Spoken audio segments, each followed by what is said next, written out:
advert that was actually emphasizing these two very different functions of different sides of the brain.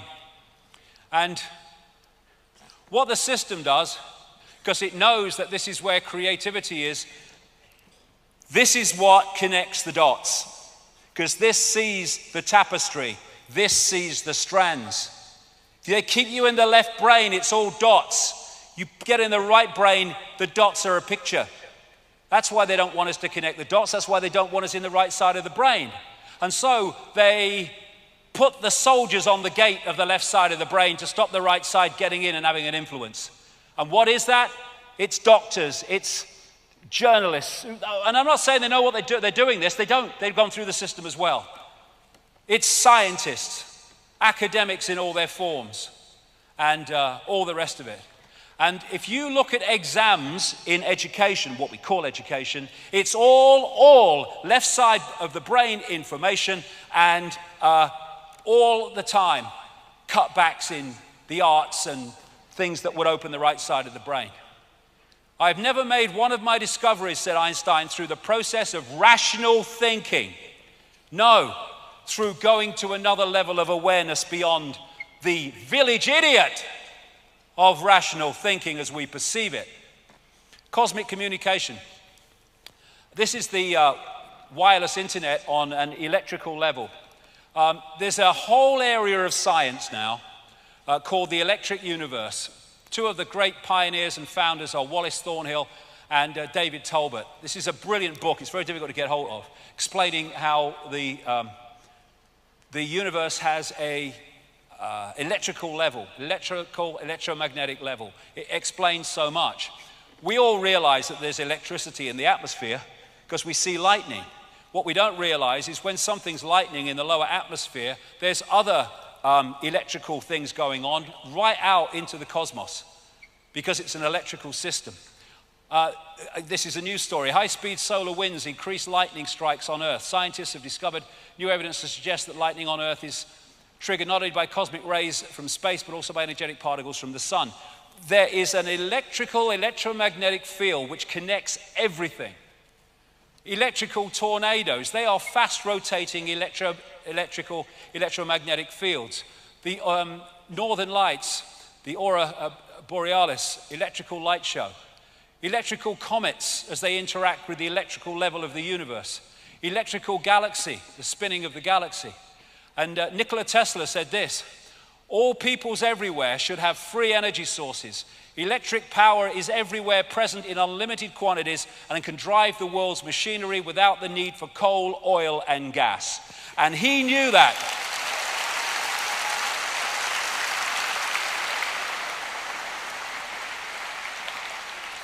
He knew that, and he died penniless in a hotel room in New York in 1943. And who are the forces that are suppressing this knowledge? The very sources that are telling you we must deindustrialize because of global bloody warming. That's a load of bollocks anyway.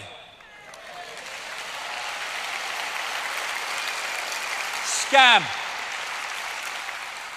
Gravity is powerful. Okay, the electrical force is about 1,000 trillion times more powerful than gravity. This is what the magnetic force is capable of. And as the electrical universe postulates, the force that hold the planets in their places and their stability are not gravitational forces, they are electromagnetic forces, which brings about a very simple thing. If you can, or something destabilizes those electromagnetic forces, then the planets go walkabout. And I'll get to this in part 2, but they went walkabout in geological terms very bloody recently. 99.99% of the universe or our reality is plasma. And plasma just happens to be an almost perfect medium for electrical forces. They say in the laboratory, plasma exhibits a lifelike ability to self-organize and cope with the stresses of its electrical environment. Why? Because it's conscious. Everything is conscious. And in the electrical universe arena, they can recapture happenings in the heavens in the laboratory using things like plasma focus devices. Try to get mainstream to replicate what they say happens in the universe and how. Electrical sun, plasma sun, almost entirely plasma, they say. Why? Because it is a processor of electrical power, information. Electric sun, I mean, it's not bloody obvious, is it? And they say that what the sun is like a nuclear reactor that starts in the middle and convects out. Well, they say there's a radiative zone. Well, apparently there's very little evidence, if any, for that. And the convective zone they've found is about 1% of it needs to be to do what they say it does.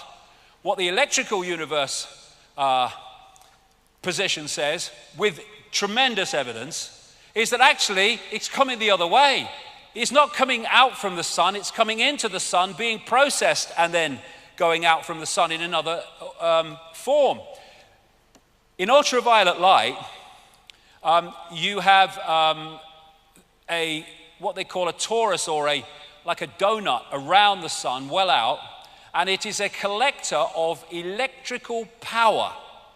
And what happens is, as that electrical power builds up and builds up, just like lightning is a release of too much electricity in the atmosphere, so there are massive releases of electrical power from this torus, and they head for the sun and they bang into the sun, create massive holes that we call sunspots. According to the electric universe, sunspots are not going that way and banging outwards, they're coming this way and banging outwards. And here's another kind of thing that supports where the power is really coming from. On the surface of the sun, it's about 5,000 degrees Kelvin, that heat measurement called Kelvin. And in the upper levels of the sun, way out from the surface, it's 200 million degrees. That's the sunspots. And so you have cycles when this electrical power is very, very powerful, and when it's less powerful. And that is what creates the sun cycle, when there's more power coming from the sun and then there's less power. Another great thing that explains another thing is when plasma has a electrical force or electrical state of a certain kind, and it meets plasma with an electrical state of another kind, the plasma automatically creates a barrier between the two. They're called Langmuir sheaths, after Irving Langmuir, who discovered them. And that's why we have these energy fields around planets. And we, in our electromagnetic level, and the planets are interacting with this electrical force, which is delivering, again, information within the cosmic internet. And again, you've got the brain cell and the universe. So this starts to explain this. Astrology.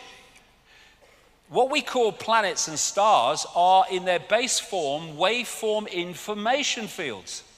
And as they move through the greater cosmic internet, they are impacting upon it in terms of changed information. They're changing its nature. And when these planets move into certain situations in relation to each other, the impact becomes even greater. And so where the planets are dictates the nature of the energy field.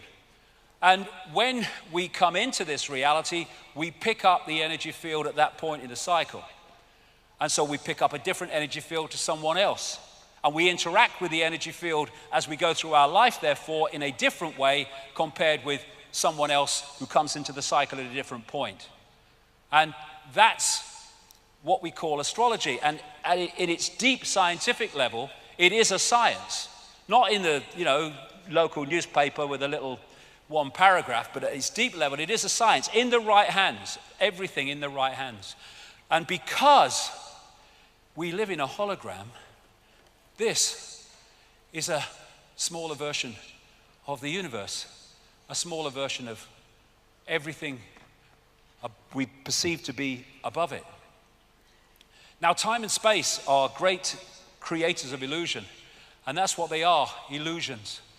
Far away, we see stars, we say they're billions of light years away. Hold on. In that form, they exist. When we decode them here, they're centimeters away, in effect.